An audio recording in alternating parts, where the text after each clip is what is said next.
Hello అండి, అరటికాయ కూర అయితే చేయబోతున్నాను. ఇందులో ఆనియన్స్ పోపు ఫ్రై అవ్వాలి. తర్వాత అరటికాయ ముక్కలు కొద్దిగా కరివేపాకు పచ్చిమిర్చి కూడా వేయాలి. కొద్దిగా పసుపు కారం సాల్ట్ వేసుకుంటున్నాను. కొద్దిగా నీళ్ళు అయితే అయిపోతుంది. మరి నూనెలోనే ఫ్రై చేస్తే అసలు అరటికాయ కూర వంట దగ్గర దాంట్లో కొద్దిగా నీళ్ళు అయితే వేస్తాను. కామెంట్ చేయండి. అరటికాయ అనేది మా ఇంట్లో తినరు, కానీ కష్టం మీద ఉండదు. రసం అయితే పెట్టానండి ఇక్కడ కాంబినేషన్.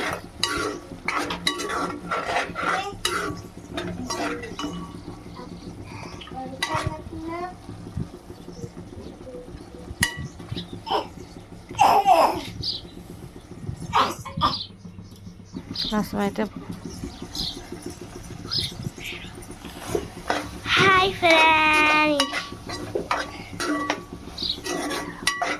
హాయ్ ఫ్రెండ్స్, ఎలాగున్నాడు మీరు?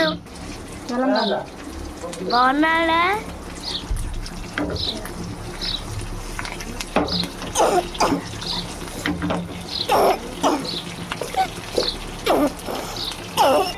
పోపు అయితే వేసేసుకున్నాం. నేను చేసా, నువ్వు రావు కదా ఆరయ్యేదాకా. నచ్చితే లైక్ చేయండి, కామెంట్ చేయండి,